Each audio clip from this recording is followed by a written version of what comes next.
dasar terbagi atas 4, yaitu produksi JIT adalah memproduksi apa yang dibutuhkan hanya pada saat dibutuhkan dan dalam jumlah yang diperlukan. Yang kedua, autonomis merupakan suatu unit pengendalian cacat secara otomatis yang tidak memungkinkan unit cacat mengalir ke produk berikutnya. Yang ketiga, tenaga kerja yang fleksibel, pekerjaan dengan fungsi ganda. Yang keempat, pemikiran kreatif yang berarti memperlihatkan saran para pekerja. Sistem JIT dengan sistem tradisional. Pertama, sistem tarikan dibanding sistem dorongan.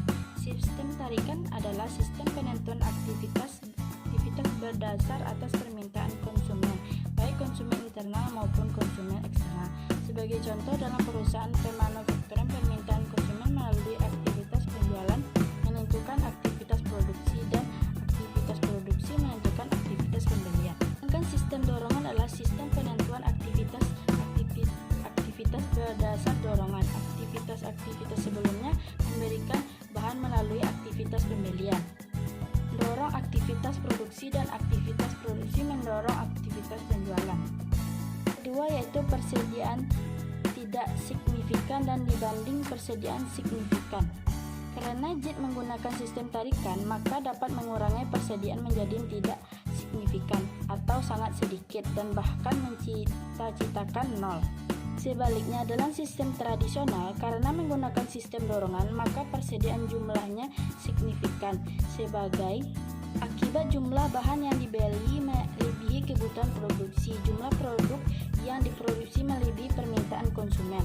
Perlu adanya persediaan penyelenggaraan. Persediaan penyangga diperlukan jika permintaan konsumen memiliki jumlah produksi dan jumlah barang digunakan untuk produksi melebihi jumlah barang yang dibeli. Yang ketiga, basis pemasok sedikit dibanding basis pemasok banyak. Kita hanya menggunakan pemasok dalam jumlah sedikit untuk mengurangi atau mengeliminasi aktivitas tidak bernilai, tambah memperoleh bahan yang bermutu tinggi dan berharga murah. Sedangkan aktivitas tradisional menggunakan banyak pemasok untuk memperoleh harga yang murah dan mutu yang baik. Tetapi akibatnya banyak aktivitas tidak bernilai tambah, dan untuk memperoleh harga yang lebih murah harus dibeli bahan dalam jumlah yang banyak atau mungkin dalam mutu yang rendah. Yang keempat, kontrak jangka panjang dan dibanding kontrak jangka pendek. JIT menerapkan kontrak jangka panjang dengan beberapa pemasok guna membangun hubungan baik yang saling menguntungkan sehingga dapat dipilih pemasok yang masuk bahan berharga murah, mutu tinggi, berkinerja, pengiriman tepat waktu dan tepat jumlah, serta dapat mengurangi frekuensi pemesanan. Sedangkan tradisional menerapkan kontrak jangka pendek dan banyak pemasok sehingga untuk memperoleh harga murah harus dibeli dalam jumlah yang banyak atau mungkin mutu yang rendah. Yang kelima, struktur seluler dibanding struktur departemen.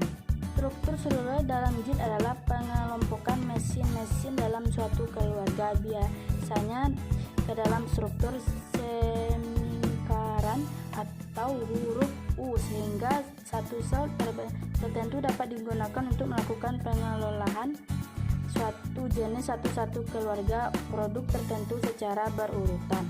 Setiap sel pemanufakturan pada dasarnya merupakan pabrik mini atau pabrik di dalam pabrik.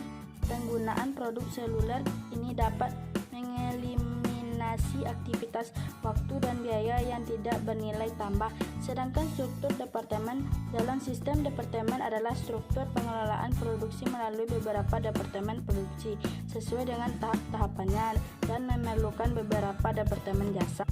Pemasok jasa dibagi departemen produksi. Akibatnya struktur departemen menimbulkan aktivitas serta waktu dan biaya tidak bernilai tambah dalam jumlah besar.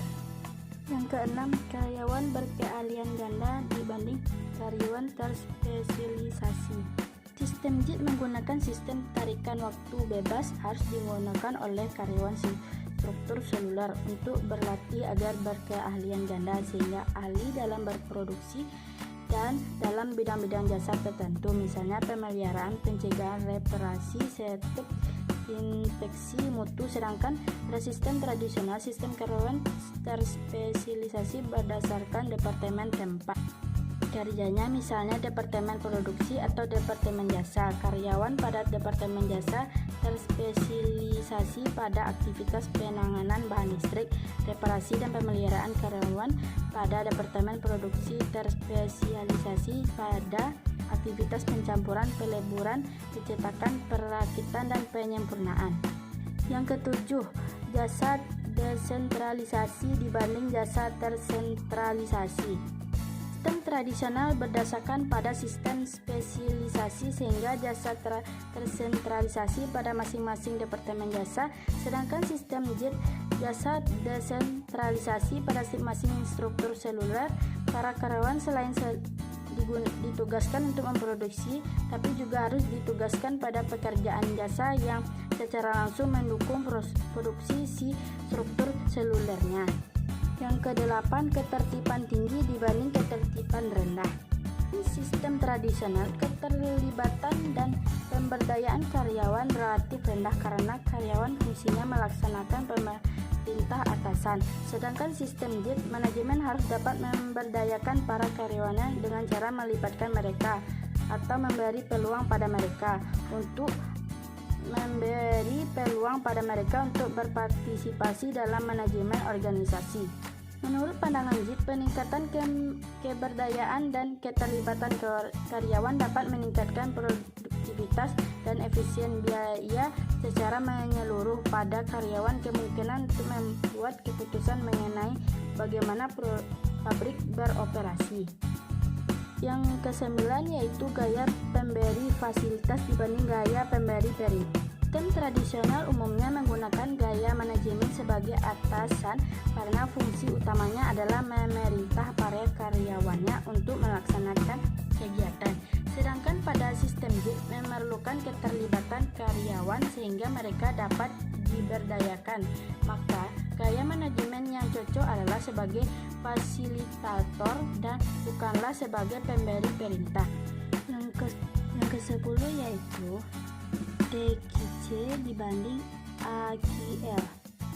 Total Quality Control dalam JIT adalah pendekatan pengendalian mutu yang mencakup seluruh usaha secara berkesinambungan dan tiada akhir untuk menyempurnakan mutu agar tercapai kerusakan nol atau bebas dari kerusakan. Produk rusak haruslah dihindari karena dapat mengakibatkan penghentian produksi dan ketidakpuasan konsumen. Upstate Quality Level dalam sistem tradisional adalah pendekatan pengendalian mutu yang memungkinkan atau mencadangkan terjadinya kerusakan namun tidak boleh melebihi tingkat kerusakan yang telah ditentukan sebelumnya. Bila kita masuk ke konsep backflow costing. Backflow costing atau backflow accounting merupakan pendekatan akuntansi yang mendekatkan arus biaya produksi dengan tujuan untuk mengurangi sejumlah kejadian yang diatur dan dicatat dalam sistem akuntansi. Dalam pendekatan tradisional, jadi job order costing dan proses costing ada penelusuran rincian atas biaya ke barang dalam proses, sedangkan pada pendekatan backflow costing penelusuran ini tidak dibutuhkan karena jangka waktu dari penerimaan bahan baku sampai penyelesaian barang jadi sangat singkat. Baiklah, di sini saya akan menjelaskan hubungan backflow dengan backflow costing. Backflow costing merupakan pendekatan akuntansi pada aliran biaya manufaktur yang dipercepat. Ini dapat ditetapkan pada just in time yang sudah matang, di mana kecepatan begitu tinggi. Job order costing dan proses costing atau metode akumulasi dalam akuntansi biaya melibatkan pemeliharaan buku tambahan atas biaya barang dalam proses. Buku ini diperbaharui menggunakan banyak jurnal akuntansi. Akuntansi tradisional tidak praktis untuk sistem JIT. Selanjutnya, analogi dasar dari akuntansi keuangan. Ada dua metode yang digunakan oleh perusahaan dan manufaktur, yaitu metode perpetual dan metode periodik. Dalam metode perpetual, akun persediaan barang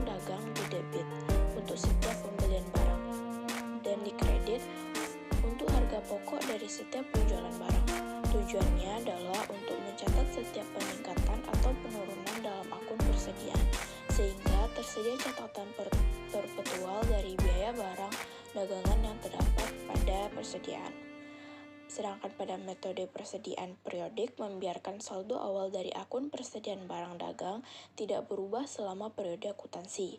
Penyesuaian ini di akhir periode dibuat agar saldo akhirnya sama dengan hasil perhitungan fisik. Harga pokok penjualan yang merupakan total aliran keluar dari barang dagang untuk periode akuntansi tersebut dihitung dan dicatat hanya di akhir periode.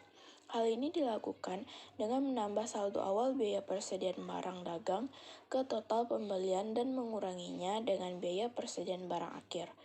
Kedua metode ini bergantung pada perhitungan di akhir periode dan penyesuaian atas akun persediaan.